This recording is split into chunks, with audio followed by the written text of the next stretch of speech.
Hey guys, how's it going? Hope you're doing well. My name is Crown, and today I'm going to read you some very interesting stories that I hope that you're gonna love. And now, without further ado, let's go!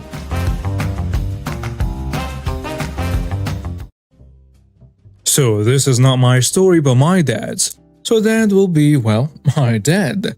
And the idiot will be, well, the idiot of the story. Note, my dad didn't know the idiot personally, so he works as a police chief. The idiot robbed a store and got caught. The judge sentenced the idiot 1 year in jail. And my dad and his team were to take him to the courthouse and to prison. But it was late and they wanted to go home already, and they had already given their guns back to the police station. So they go pick up the idiot and they drive him to the prison, and when he gets out, the idiot tries to run for it, but he was in handcuffs and the snow was up to his knees.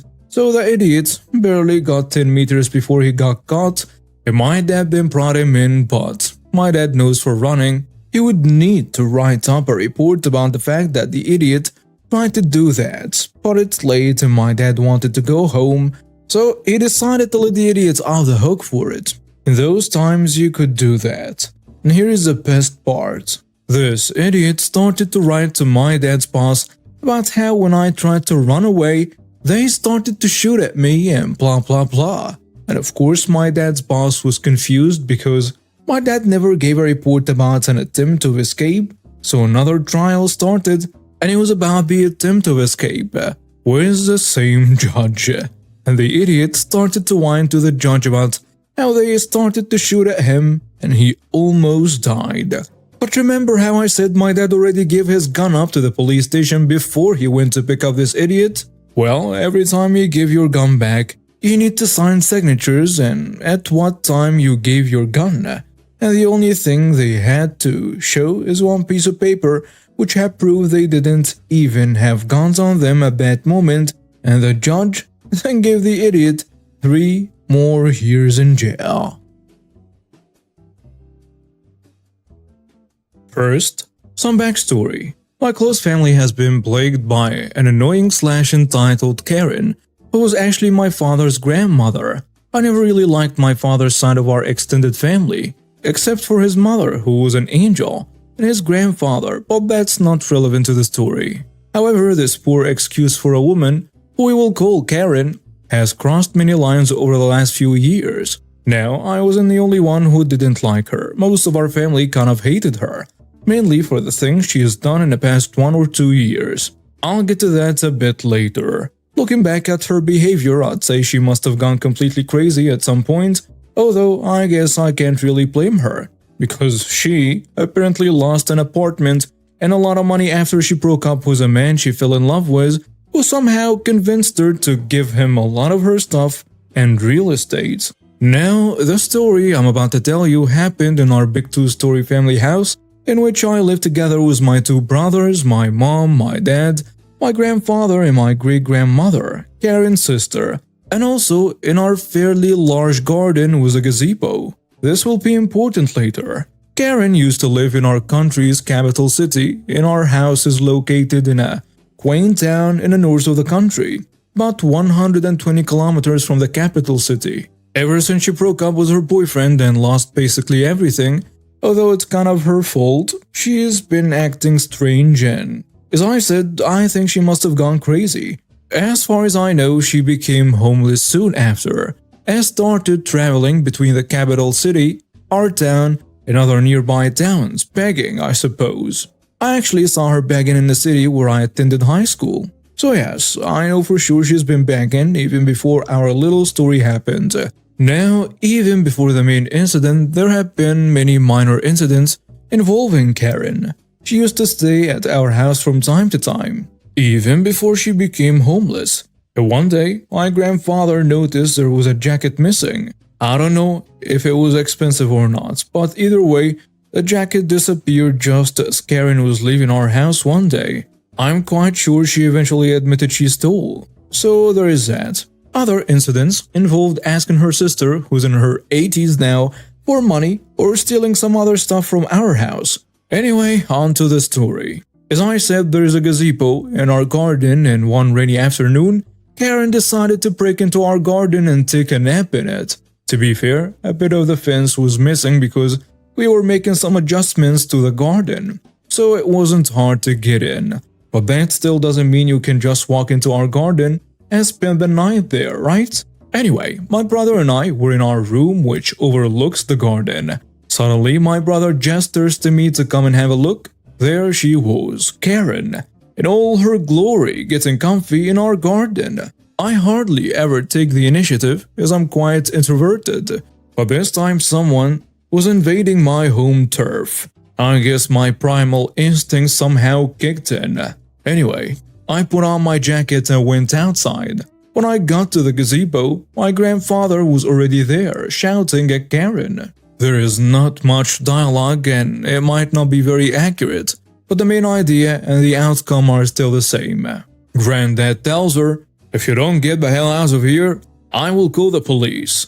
Now, I remember Karen's voice as this hellish, screeching, high-pitched noise ever since I was little. I haven't really seen this woman too many times, but I know she used to visit us when I was little. She was a normal human being at that point. Karen tells him, "Go on, call them. This house is mine just as much as it's yours." I should clarify that this house apparently used to belong to Karen at some point, but we bought it a long time ago. She didn't even own a single brick in this house when this happened. Granddad tells her, "That's nonsense. We bought it years ago." My grandfather then went and called the police while I was trying to calmly tell her to leave. "Karen, just leave. You can't stay here." Karen kept sitting in the gazebo, still getting comfy and shouting, calling us names, and you get the point. Few minutes later, 2 policemen arrived at our house. Granddad tells him, "There she is," pointing at Karen. "She's trespassing. This is private property." Karen tells my granddad, "Is this how you repay me after everything I've done for you?" She didn't really do anything for my granddad or our family in general, as far as I know. The 2 police officers were just standing there. I don't want to call them useless, so I hope they were at least listening to the story and watching the situation, although they did look quite uninterested in the whole ordeal. "Ungrateful jerks, all of you! Is this how you treat an old, helpless woman?" Karen kept calling us names, and it looked like she had no intentions of moving off our property. Police Officer 1 tells her, "Ma'am, you have to leave. This is a private property, and if the others don't want you here, you can't stay here." "But this is my house. I have the right to stay here." She kept shouting stuff like this ever since the police officers arrived. "Ma'am, you have to leave. Come with us," the other police officer tells her. They didn't handcuff her or anything, but I'm pretty sure my grandfather helped her leave by dragging her off the property. Either way, she left without the involvement of the police really. I guess the police officers were kind of useless after all. While she was roaming our street, she kept screaming and slandering us in front of our neighbors and nearby passerbys. After this incident, and actually before it also, Karen used to bang at our front door from time to time, demanding to see her sister, my senile great-grandmother, who kept on helping her despite what she's done to us and to herself. Karen kept on harassing us until we pressed charges against her for harassing and disturbing us, and she finally stopped after this process ended. It is. To some people, our behavior may seem heartless, but it really isn't. Since there is only so much we could put up with, despite her being basically a stranger to us, we offered her more than enough help. But she basically just spat in our faces and refused professional help. Me and my brothers never really considered her as a family member, and I'm sure the older generations, our parents for example, didn't either. I work at Mindy's drive-thru, a popular fast food joint in the US, name changed. One of our hottest sellers besides our grilled chicken wraps, spicy chicken and chili, is our potatoes. Well, top them with whatever you want, they are delicious. And they are equally long to prepare, like 55 minutes long. We try to prepare them ahead of time, but so it takes us 2 cars in a row going on a potato run to wipe us out. That's what happened this time. Whenever we got low, we put more on and sometimes microwave them from half done when needed. Sometimes we're unsure as to the quality of our potatoes, so we check to make sure they haven't been waiting around too long and turned bad. They can get mushy or dark, just gross and unservable. That was also the case tonight. Every time we get a potato order through the drive-thru, we ask them to hold on while we check to make sure we have good ones. So grumpy customer swings through our drive-thru and I greet them. Thanks for choosing Mindy's. How can I help you? I get a very crotchety, I want potatoes. I'm picking potatoes now. I reply, sir, let me check if we have them right now. I turn to my manager, Bruce, who is on a prep station because yet again somebody called in. Bruce heard the guy and began checking. The potatoes in the bin were bad. And right as I'm about to tell the guy now Bruce says, oh hold on, and checks the oven. It was clear that we had potatoes at this point based on his thumbs up. And just I'm about to tell the good news from the Mount Potato I hear, damn it jerk, you either do or you don't. Tell me right now whether I have potatoes. Enter the malicious compliance. I replied instantly, you know what? You're right, we either do or we don't. And seeing where I can't confirm or deny at this time, I'd have to say that no, we don't have potatoes right now. Sorry. The guy replies with, well, thanks for wasting my time, jerk. Oh, you're welcome. Seriously, this guy was looking around at all the dirty crooks and the cheats of the world, when he could have been getting down to this sick beat. The best part was Bruce holding up 2 potatoes as a guy drove by flipping us off. It was great seeing his angry praise change to bewilderment all the while. Loved it. On a very unrelated side note, yes, I also teach middle school and college. This is my 3rd gig if you don't count tutoring. Just yesterday I stood my kids up for the pledge and legit said, thanks for choosing Mindy's, how can I help you? I guess so long as I don't send my fry guy to detention. When I was younger, I worked in an office for a printing company. My boss was notorious for his strict adherence to company policies, particularly when it came to dress code. One day, he made an announcement that all employees must wear black footwear with no exceptions. This rule caught my attention, and I decided to have some fun at my boss's expense because he really was an awful micromanaging boss. He could never do anything right, so the next day I walked into the office wearing black flippers. You know, diving flippers, instead of traditional black shoes, which is clearly how black footwear is meant to have been interpreted. As I made my way down the hallways, all my colleagues couldn't help but burst into laughter. The sight of a professional employee strutting around in flippers was too amusing to resist.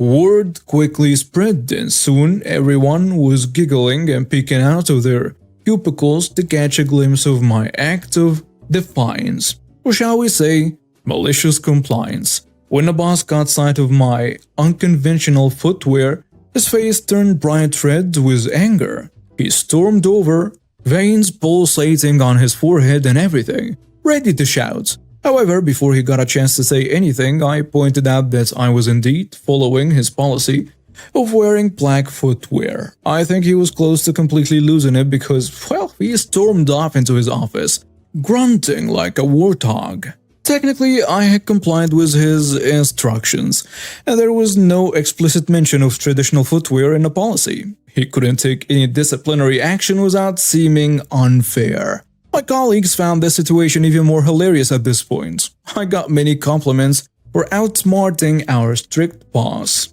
From that day forward, my act of malicious compliance became legendary in the office. It sparked a newfound sense of rebellion, with employees pushing the boundaries of the dress code in hilarious and imaginative ways. Some wore black sneakers with flashing LED lights, while others donned black high-heeled slippers. The office became a more vibrant and joyful place, with employees embracing their individuality while technically adhering to his directives. The absurdity of the situation left him fuming, but he didn't want to look stupid by changing his policy again so quickly. It's safe to say we didn't see him in the main office much after that day. In the end, I hoped he learned an invaluable lesson about the importance of specifics and clarity, while also learning that people can have fun while working to create a better morale and improve the workplace. But a week later he was gone. He was replaced by a lovely lady that found this whole situation very funny and complimented us all on how good the morale was here. So this happened a while ago. I had to deliver some of our company's products from one worksite to another multiple times. I usually arrived before the other employees started their work, so I figured I could unload my car ready in order to save my coworkers time and for me to not be interrupted during my work later during the day. Plus, I was the one who knew which products were ordered by which customer, so I didn't have to spend time on figuring out which belongs to which customer, since I was the one who loaded everything into the car. So I put all the loose products for each customer from the trunk on a separate Euro pallet, pushed it into our workshop with a pallet truck, put the delivery notices on each of them, and left them in a visible place for my coworker to move them wherever he wanted whenever he wanted, without much hassle or manpower needed. When he arrived and started working, I went up to him and told him what products arrived and for which customer these were, in order to make sure he knows about the orders as well. Since I didn't know where to put the pallets, I placed them into the workshop via the pallet truck because I didn't want these products to stay outside and opening up an opportunity for passerby to steal the company's products. After I did the same procedure twice, he came up to me and gave me a 10-minute lecture about how it could possibly come to my mind to make such a huge mess in the workshop. He criticized that I put the products in the wrong place, messed up his storage system, and that the products fell off the Euro pallets all the time. Which is funny because, well, it didn't happen when I used the pallet truck to bring them into the workshop. As such, he declared I'm not allowed to unload the car again. A week later, we received a huge order with over 2 tons worth of products. I had 560 kilograms of different products customized but not packaged in my trunk. As per his request, I didn't unload the car. At some point, he came up to me and asked me to unload it. My response? No, I'll just make a huge mess in the workshop, and we don't want the products to fall off from the pallets. You should just do it by yourself. His face when he realized he had to sort it all out himself and manually unload it was quite funny. It was even better when he noticed I couldn't bring a delivery notice because the order wasn't complete yet.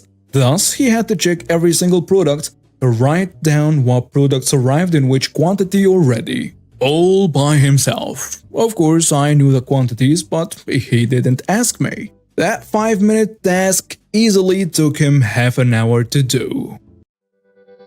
And now we have reached the end of today's stories. Thank you for watching and see you next time.